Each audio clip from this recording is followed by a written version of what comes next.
Тэгэл удаан явах тусам хүндрэл нэмэгдээл тэгэл бөөрөө хүлээж очир ирэхээс өмнө юм уу донор болтохоос өмнө нас орох аюултай шүү дээ. Ялангуяа залуу хүмүүст айгүй харамсдаг.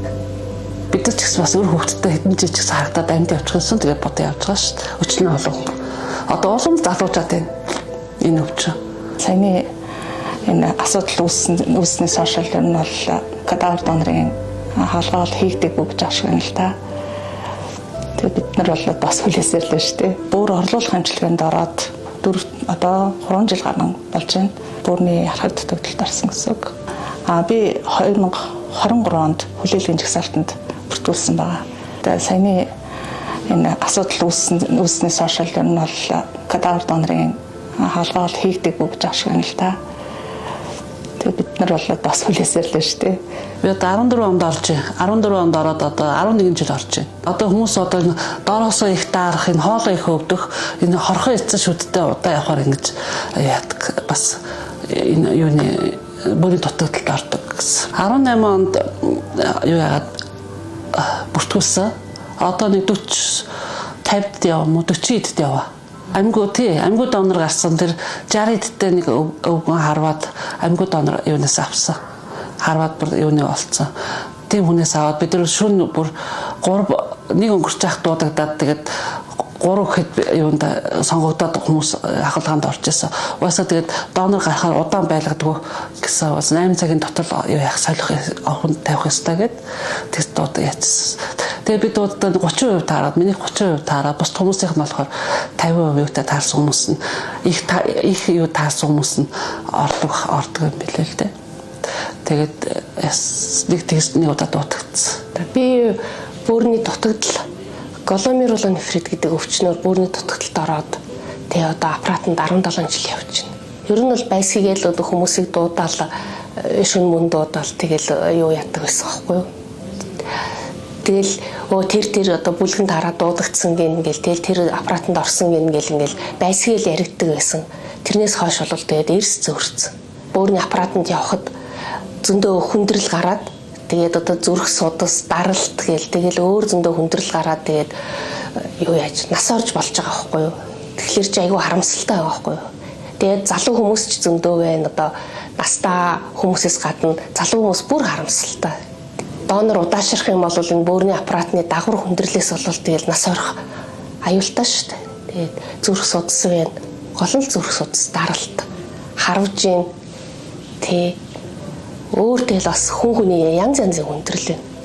Тэгэл удаан явах тусам хүндрэл нэмэгдээл тэгэл бөөрөө хүлээж очир ирэхээс өмнө юм уу донор болтохоос өмнө нас орох аюултай шүү дээ. Ялангуяа залуу хүмүүст айгүй харамсдаг. Бид нар чинь яг мэдээж донороо хүлээж байгаа. Тэгээд бас донор сольсон гэсэн мэдээллүүдийг сонсоод бас бид мэдээж одоо өдөр бүр одоо сэтгэл маань гайг болно шүү дээ тий. Гэтэл 2023 оноос хойш ер нь бол энэ донорын асуудал, кадавр донорын асуудалд одоо бас нэг арай нэг яс зүгөөр хэвлэл мэдээлэлд тий хүмүүст ингээд одоо маш буруу байдлаар ойлгуулснаас болоод тэр цагаас хойш бол ерөөсөө ганц ч кадавр донорын хаалгаа хийгдэг байгаа гэж яригдж байна л да. Үнэхээр одоо кадавр донорын асуудал маань Монгол улсад тий одоо маш хурдцтай одоо хүмүүст бас нэг амьдрал биелүүлэх, хүмүүсийн амьдралын чанарыг сайжруулах гэдэг тий хүмүүсийн одоо сэтгэл зүйн хувьд бид нар ч гэсэн одоо нэг хүн одоо кадавр донорт орлоо эргэтэн шилжүүлэн суулгалаа гэхэд бол бид нар бол мэдээж одоо хүлээж байгаа хүмүүсийн хувьд бол одоо нэг хүн ч гэсэн сайн сайхан амьдрахад бол бас бүгдрэл чин сэтгэлээсээ баярлж идэх байхгүй юу. Гэтэл энэ сүүлийн 1 жилийн дотор бол одоо энэ асуудал бол ерөөсөө яригдхаа болчлаа одоо харамсалтай байна тий. Ер нь бас ямиг жоохон наанта цанта бас юу яах хэрэгтэй. Бид нар ч гэсэн бас өөр хөвгттэй хэдэн жижиг харагдаад амьд явчихсан тэгээд бодоо явж байгаа шүү дээ. Өчнө олон. Одоо улам залуучаад байна. Энэ өвчин. Ганцхан бөөрөөр өвдсөн хүмүүс байна. Тэр хүмүүс бөөрөө солиулчих юм бол өчнөө олон жил амьд явна шүү дээ. Тэгээд одоо энэ аппаратанд ингээд зөөгдөл ингээд яг ба одоо энэ аппаратын буйнд бид ч бас айгүй олон жил ингээд 10 жил амьд явж байгаа нас сайхан л байна. Өвдсөн үеэр энэ бүх зовлон юу нэг ойлгох юм шиг байна. Хүн өвдөг хүн бол заастаа энэ аюултай ахмах одоо хүний наймаа болчихно. Тэнд одоо хүний наймаа болж хүний эд эрхтний наймаа болно гэж юу байх вэ манай Монголд бол тэр хүний наймаа хийгээд ах нөхцөл зав гаргачихгүй юм байлаа угаасаа. Би өөрөө бүр дуудагдаад очиод ингээд бүр айгүй яруу сандуу шинжилгээ өгөөд ингээд орж исэн болохоор би бүр тэгээд хүмүүсээ тэгж яхаа бүр гайхаад байгаа юм би одоо. Би ч ээжээсээ зургуулаа.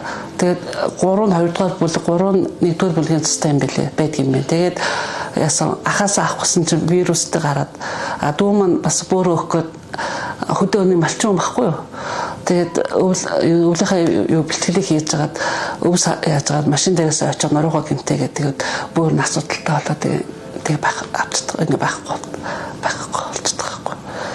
Боломжтой хүмүүсэнд хагалгаа хаандаа ороод явчихж байгаа байхгүй. Энэ бөөрийн аппаратанд орж байгаа хүмүүс ч яг л боломжгүй. Миний хувьд ч гэсэн боломжгүй тэгэл хүлээж байгаа.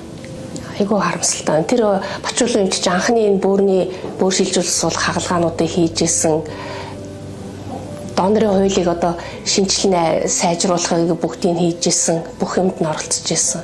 Сүүлийн үед би энэ муудад хаалгаагаа хийхгүй ч гэсэн тэр албаныхаа ажлыг хийжсэн. Тэгээ яг өчнөө хүний амийг аварсан тийм хүнийг ингээ яллах нь бол үнэхээр өнөө юу. Харамсмаар тэрх ёсгүй байсан. Тэг ингээ ялчин гэж өстө бодоагүй. Эмч хүнийг одоо ямар ч буруу гин хийгээгүй эмч хүнийг ингээд цагаатад гарах байх гэж бодчихсон.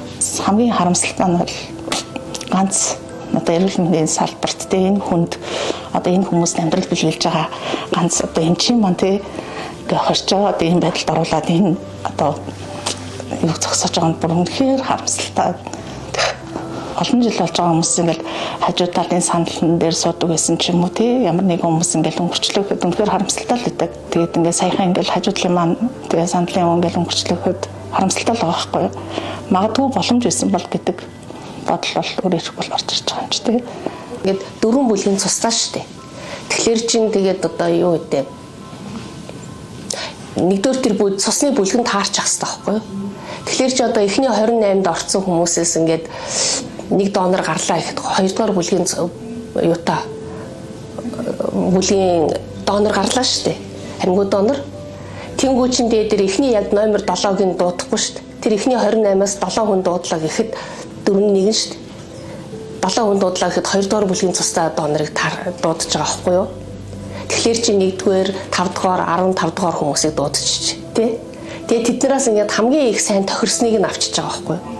Тэнгүүчиндээ очрын 25-р хүн одоо бөөр авчиж байгаа байхгүй юу?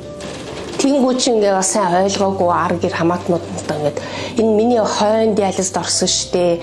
Хойно байсан хүн яагаад бөөр авчив гэдэг. Гэтэл энэ тэр одоо эмнэлгийн л асуудал л да яг тэр бүлгэн таарч явах хэвээр тэгээ дахиад тохирлон сайн байх хэвээр. Тэгэхээр чин тэр чинь эхний 30 дотроос л авна. Тэрнээс яг ингээд дэлгүүрт ингээд очролж байгаа юм шиг за 1-р нь 2-р нь гэж яг тэгж авахгүй шүү дээ. Бид чинь ингээд яг хүний эрхэнд хаашаач явж чадахгүй ингээд яг Улаанбаатарын хоггортол байж байгаа юм чинь. Ингээд нэг ганц жил жолтох нь ингээд нэг бөөрө солиулчаад ингээд эдэртэй ажиллах гэж явах юмсаа гэж боддог шүү дээ.